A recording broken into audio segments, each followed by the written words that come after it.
Hello, my name's Mark Wearden. I've been asked to talk about corporate governance today. So firstly, I'll just give you a brief introduction to myself. Professionally, I'm a fellow of ACCA, so a fully qualified accountant, and also a fellow of the Institute of Chartered Secretaries. So I've had a duality throughout my working life, a mixture of accountancy and corporate governance and corporate law. This has allowed me to have my career in three parts. The first 12 years I spent as an analyst in the city, looking particularly at risk in blue chip companies, so stock market companies.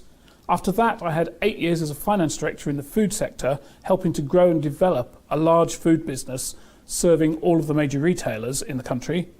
And then the last 22 years, I've run my own accountancy consultancy, focusing around strategy and governance within organisations and strategic finance.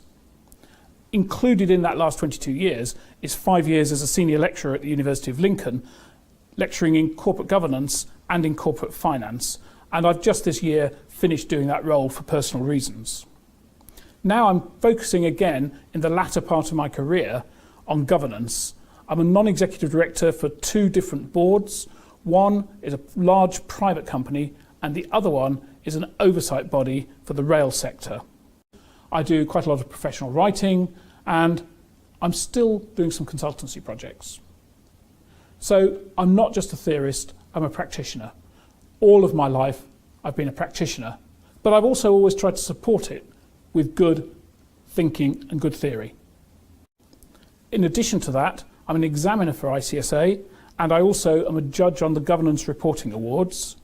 And I have the privilege of being chairman of the ACCA Global Forum on Governance, Risk and Performance. What is that? Well, it's really a think tank that sits around the outside of ACCA. There are 7 fora which sit around ACCA, looking at thinking around different aspects of professional life as an accountant. And I have the privilege of chairing this particular global forum.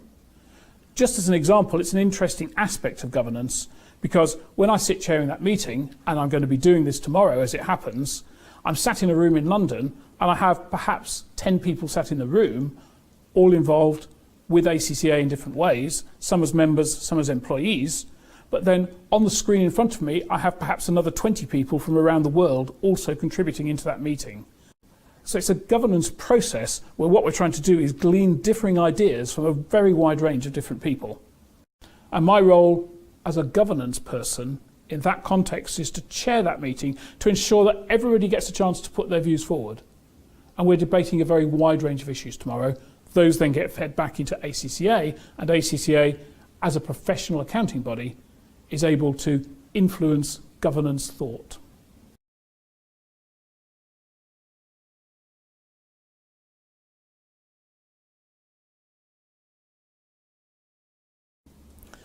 To understand governance and corporate governance, what we really need to do is to understand what it means to govern.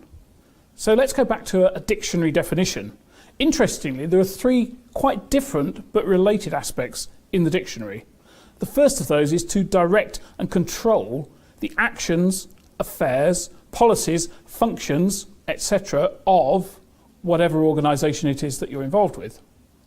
The second definition is slightly different, because that first definition, if you think about it, is quite proactive. The second definition says exercise restraint over, regulate, direct. So rather than just thrusting ahead as the first definition suggests, the second definition is putting a parameter around it and saying governance in some way is around helping to put those parameters in. And then the third definition from the dictionary, which ties this together in my opinion, says to govern is to decide or to determine. So if you take those 3 together, what we're doing is we're pushing ahead, we're directing and we're controlling, but at the same time we're exercising some sort of restraint by putting parameters, but we're also making sure decisions are actually made. And that's fundamentally important. Governance can never just be sat around a board table thinking cerebrally about things. Governance has to be about making a difference within an organisation. Governance, therefore, if you take it in its generic concept, is really important for the maintenance and for the evolution of society. That sounds really grand, but actually that's really what it's about. We're trying to keep things as they are and maintain them so that life continues to function on a day-to-day basis within the organisations and the society that we exist within. But then also we're trying to strive towards, hopefully, a better future, the evolution of society. So governance and government obviously come from the same root. And you only have to think about what's happened and is happening in our own country, in the UK, but also in many countries around the world, and the different interpretations of what governance really means. Compare the USA and the UK as we sit here at the end of 2017. Quite different concepts. Corporate governance, if we want to be more specific then, is taking all of these things, the direction and control, the setting of parameters and the actual decision making, but putting these into oversight functions within a corporate organisation, within some sort of organisational structure. Companies and organisations are a really important part of the infrastructure of society. In the UK today, there are over 5 million different businesses. Now that splits down into a very wide range of different types of organisation, but there are over 3 million companies that are registered at Companies House as limited companies, so companies with limited liability. Not all of those companies are active, but they are still there registered, and so therefore there is still some aspect of both the law and governance principles which apply to those companies. What's interesting from a governance perspective is what has been developed as perceived best practice has been developed initially and continues to be developed at the moment only around those companies whose shares are traded publicly on the stock exchange, and more specifically than that, traded on the London Stock Exchange. So that only really accounts for just over 1,000 companies at this point in time, but from that what we've got is perceived best practice which has been developed. These are very large organisations for the most part. They are large organisations with a large number of employees, and therefore not just because of the impact of whatever it is these companies are doing, but the impact that they hold through the number of people they employ. You will have heard the phrase too big to fail. Mostly this was associated with banks 10 years ago with the financial crisis of 2007-2008. But increasingly, and more recently with regard to companies like BHS, there has been a debate in the public arena as to other companies that are too big to fail. Why might they be too big to fail, and therefore why might they really need good corporate governance? Because of the impact they would have on society. Imagine if Tesco, with its thousands and thousands of employees, were to fail and close tomorrow. The impact would be astronomical. That would only happen, I would argue, as a result of ineffective governance.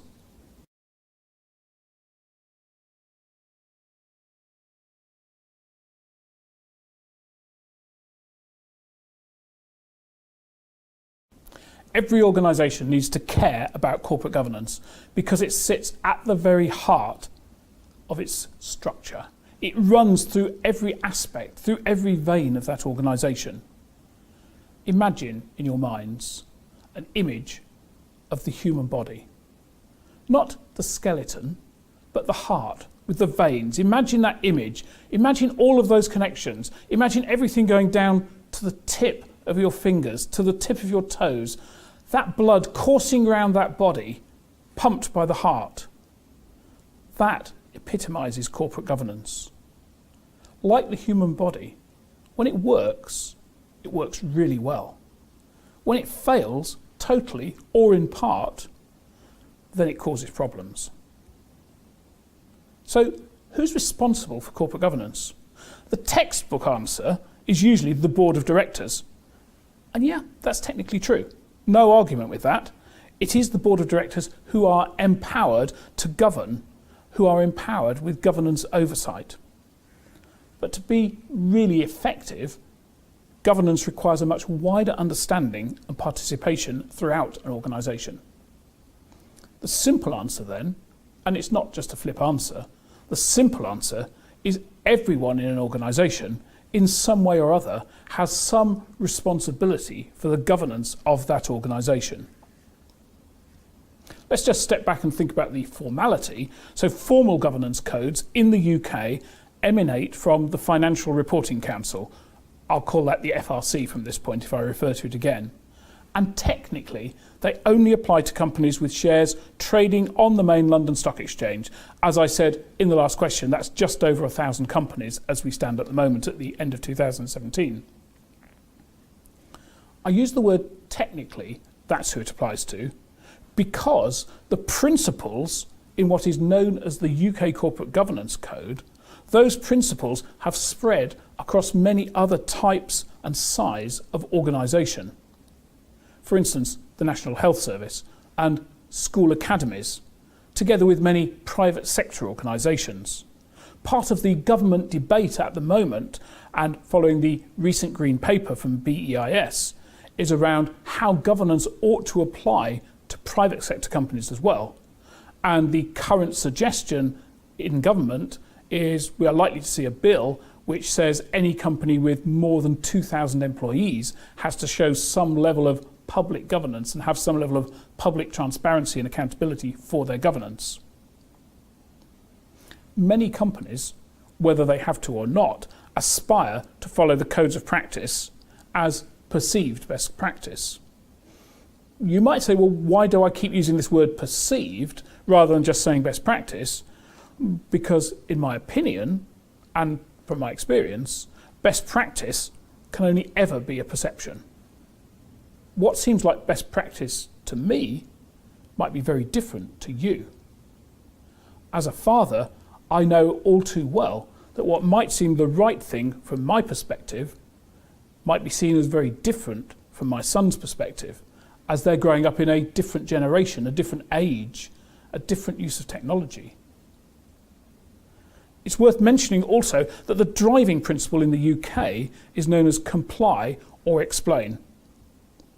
Companies who are bound by, or who for their own reasons decide to follow the UK code from the FRC, will be expected to comply with the principles and the guidance included in the code. To comply with means they embody it within their culture and within the way their organisation runs. Comply or explain means if they don't comply with it, then what they're expected to do, or what they will expect to do for themselves, is explain to their owners, to their shareholders, usually in their annual report and accounts, why they are not complying. So we have a set of principles, we have a set of parameters which say this is what we perceive in the UK as being the most effective way for organisations to control themselves.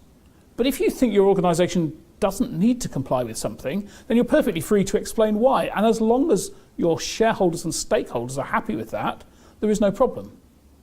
There is a significant difference between the UK and the USA here, in that in the USA, the similar phrase is often called comply or go to jail.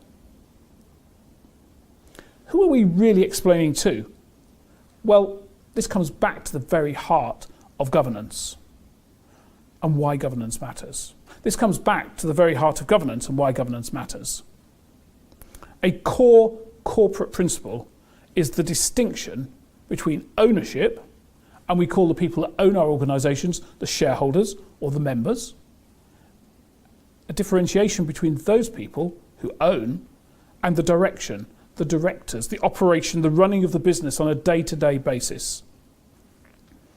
The concept of viewing the organisational structure at a distance is really important to help us deliver effective governance.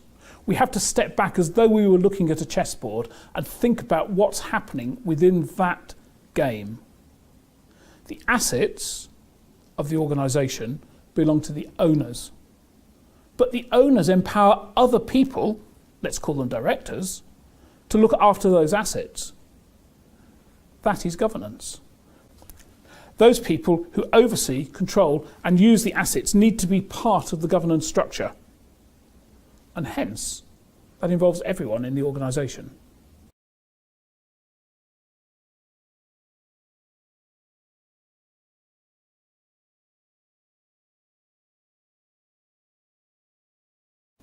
So my suggestion with regard to this next question is that governance thinking needs to permeate throughout an organisation.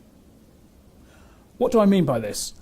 What I'm really talking about here is the practice of aligning governance thinking with the academic and also the practical concept of what's known as a learning organisation. In simple terms, every individual is firstly challenged to reach their own potential. Individuals then work together in a team structure. There's a common focus, and the organisation strives towards what Peter Senge calls the fifth discipline, systems thinking. Now, you might think that's slightly strange to talk about Peter Senge and systems thinking in alignment with corporate governance, but I would suggest there is a very strong link between effective governance and learning organisations. Because if you think back to what I said in the last section, I was talking about the need for everybody in the organisation to be involved in some way or other within corporate governance. At the heart of the UK Corporate Governance Code from the FRC, section C2, if you really want to be precise, there's a really simple statement. And I'm going to repeat this twice for you. The board is responsible for determining the nature and the extent of the principal risks it's willing to take in achieving its strategic objectives. The board should maintain sound risk management and internal control systems. So I'm just going to repeat that. The board is responsible for determining the nature and the extent of the principal risks it's willing to take in achieving its strategic objectives. The board should maintain sound risk management and internal control systems. This is what I mean by governance thinking. Strategy, risk, control. There is a threefold alignment here which is so fundamental to effective governance and effective governance thinking, and actually which sits at the heart of a learning organisation. Strategy. An understanding and a clarity of what on earth it is we're actually trying to achieve. If all we want to do is keep today as it is, then we're effectively moving backwards because the world is moving forwards alongside us. Strategy says we need to be always thinking ahead. We need to be looking out to the future. We need to be thinking about what's out there and what we want to achieve for ourselves and our organisation. Closely aligned to that is the concept of risk. Academically, we teach risk in all sorts of different ways, and we look at the academic calculation of standard deviation. I'm talking about risk in a much more simplistic way than that. I'm talking about risk as stepping into the unknown. Just think for a moment.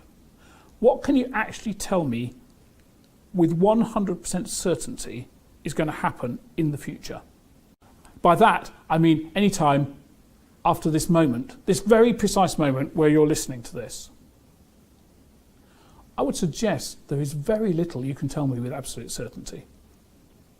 You can tell me that at some point later today, there will be a change, the sun will go down, the moon will come up, and then hopefully a few hours after that, that'll reverse and we'll have daylight again. But other than that, I don't think there's very much you can say with 100% certainty is going to happen. So therefore, every aspect of our life involves some concept of the unknown, some concept of uncertainty, some concept of risk. So the nature of strategy says we're stepping away from that precise moment of certainty, which is right now, today, and moving into the future, and therefore into uncertainty. Just leaving my house this morning was full of risk. So strategy, by its very nature, delivers risk. Governance is about understanding and setting the strategy, and also therefore understanding the risks that are associated with that strategy. And if you think about the quote from the FRC code, understanding the nature and extent of the risks that we're willing to take to achieve that strategy. And then here comes the really important governance crunch, control. We understand the strategy, we've taken time to understand the aligned risk. That should allow us, as the people empowered with governance, to design and structure appropriate control measures to enable us to satisfy our level of desire for risk. Some people call that our risk appetite, but also the required tolerances around risk. And that ultimately must be about the owners of the assets. Because if you take this distant perspective that I've suggested, we need to take from a corporate position, we're only ever playing with somebody else's assets. The fact that I move a chess piece in a certain way, it's somebody else's asset that I'm using. So you see, it all ties up into one continuous thought process. Governance is all-consuming.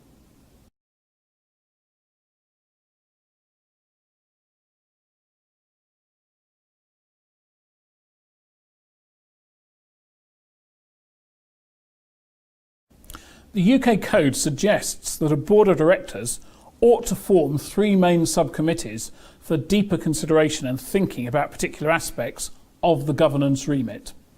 A nomination committee should be formed for the appointment of directors and other senior executives. A remuneration committee should be appointed to determine the appropriate remuneration for directors and senior executives. Now, unless you've not picked up any business newspaper or academic reading around this subject at all in the last year, you cannot have escaped the fact that remuneration is back on the agenda big time. Why is it that certain people in organisations get paid very high salaries and other people in the organisation get paid at what might determine normal rates of pay? Now, this isn't the time or the place to debate this, and I'd be quite happy to debate both aspects of this, which is always one of the problems when you get to my age. You can debate both sides of some of these arguments. But it's worth keeping that in your mind, that remuneration is a key issue. So if you're thinking about governance and you're studying governance over the next year or so, you need to be very aware of the moves that are in place. It's very hot on the government agenda. Despite everything else that they have on their plate at the moment, it's come back as an issue that they are dealing with, and this isn't going to go away. So we have a nomination committee and we have a remuneration committee, and they're really dealing with the people empowered with governance. The third committee is the Audit Committee. I'm going to focus quite briefly on the growing importance of audit committees and why, in my opinion, that's happened. Now, perhaps I'm biased as an accountant, but in many ways, I would suggest that this concept, the work of the Audit Committee, genuinely sits right at the centre of governance and right at the centre of what I was just talking about, this governance concept of strategy, risk and control. I'll just talk about the various roles that the Audit Committee has in this context. Firstly, remember the origin of the word audit. It comes from a Latin verb, audire, which means to hear or to listen. That's really important. That's a really important word for governance, full stop. Hearing and listening, audire, audit. Auditors of the organisation, and in governance terms, the Audit Committee, need to be listening to what's going on. Now, I'd argue all directors need to be listening to what's going on all the time. You learn most about an organisation when you're walking around it and you're just picking up the culture and the subculture and the sub-subculture. And you do that by listening to what people tell you about that organisation. But the auditors and the Audit Committee in particular need to do that. We need to use our senses to interpret what's really happening beneath the surface. And I'm talking about this from a theoretical and a best practice perspective, but also somebody who has worked with and sat on and advised audit committees for many years. So I'm talking about this from a position of real experience, not just theory. The Audit Committee has a number of responsibilities. I'm going to separate these into just 3 sections, although technically we could separate it into far more. Firstly, the financial responsibilities of the Audit Committee are the starting point. It underlines both the scrutiny and the principles of the remit of an Audit Committee. As an accountant again, you'll expect me to suggest strongly that the figures themselves and the due diligence that lies around those figures lie at the heart of corporate success. It doesn't matter how many times people from other disciplines try to tell me that their discipline's more important in the business, and of course it probably is in certain ways in terms of going out and marketing and getting sales and things like that. But if you get the figures wrong, you get the business wrong. So audit of figures becomes very important. Now, the interesting thing and a common misperception around audit committees is the audit committee isn't there to check the correctness as such of the financial results. The audit committee is there to place the results that are being put in front of them in the context of the organisation as a whole. The Companies Act 2006 suggests that the figures of any organisation need to be true and fair. Just think about that. True and fair. True says what we have is some definable audit trail, something that we can look at and check and see where a figure has derived from.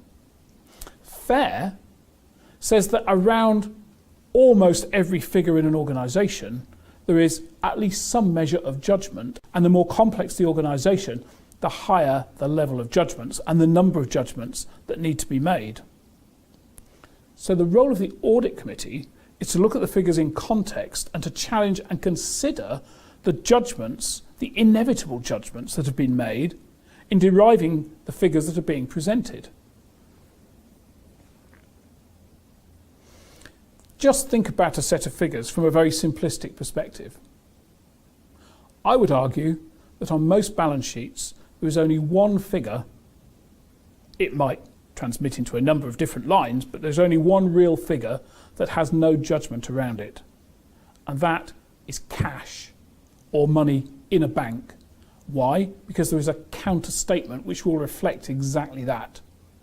Everything else on a balance sheet potentially has a judgment around it. So such an important role of the audit committee is to be able to consider those judgments and think about them. Remember, it's people that make judgments and not machines. So we're back to a concept of human perception. Perceived best practice, perceived judgment. What's right, what's wrong, what's true, what's fair.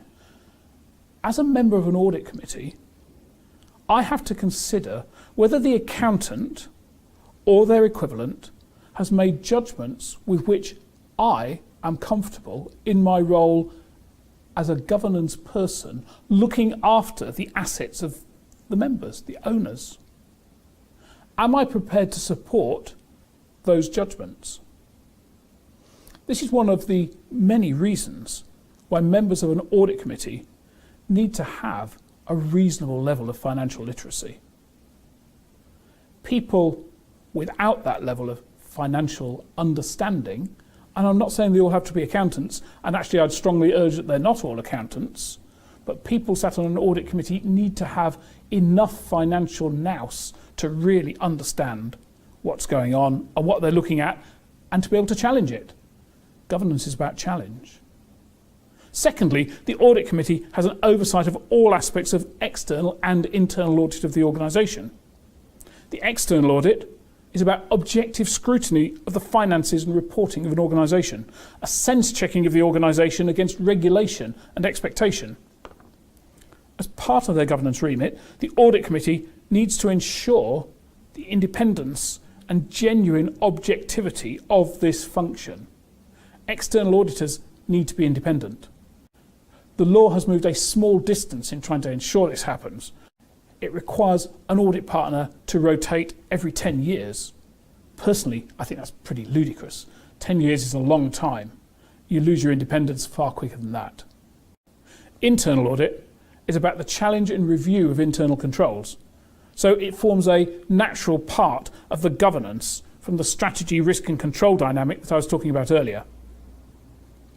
Again, the audit committee clearly has a role in ensuring governance objectivity in this process and function.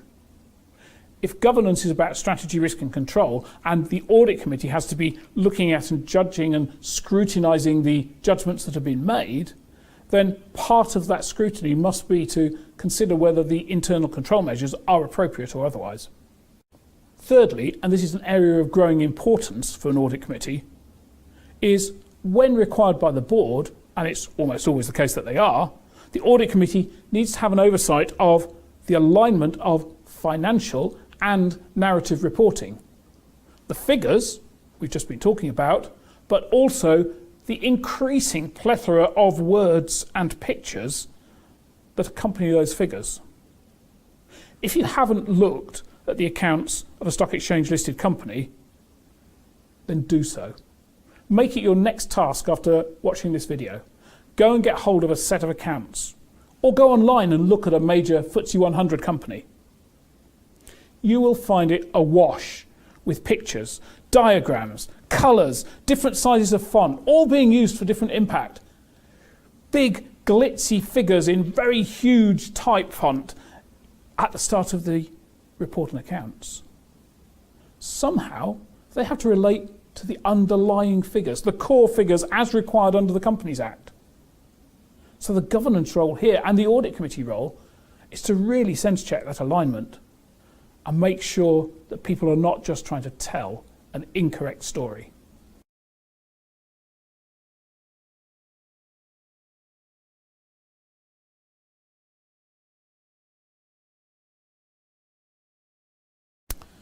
In reality, across the 42 years of my career to this point, and I hope there's a bit more left, I've always in some way been involved in governance. It hasn't always been called that. If I go back to my days working in the city as an analyst, I was playing a governance role then, even though I didn't particularly realise it at that point. I was assessing risk within the context of the particular organisation whose accounts and whose structure I was looking at, but I was also assessing risk from the perspective, from a governance perspective, to ensure that my employers, whichever bank it was I was working for at that point, were investing the money of their investors, because that's all a bank ever does, of course, that they were taking the assets being deposited with them and investing that wisely in other risk ventures. So risk has sat at the heart of what I've done. When I moved to be finance director of a food company, my governance role was a lot clearer. Financial oversight, appropriate use of the assets of the owners, and an awful lot of judgment, an awful lot of looking at figures and thinking, hang on a minute, the computer, and it was early days of computers, but the computer has spewed out this figure. What does it really mean? Is it the right figure? Is it the right figure to be telling my board of directors? Is it the right figure to be telling the members of my company? I need to be able to look at the true and fair perspective. And of course, in that sort of senior role of governance, as a director of the business, I also had a governance oversight role to make sure that the assets of the organisation, the assets belonging to those members, were being correctly utilised. And that doesn't mean not abused. It might mean that, but what it really means is that they're being utilised, that we're using those assets. There's a phrase in accounting and in manufacturing called sweating the assets. And of course, investors want a return. So therefore, if they're investing their money in assets, part of the governance role is to make sure we're making appropriate use of those assets.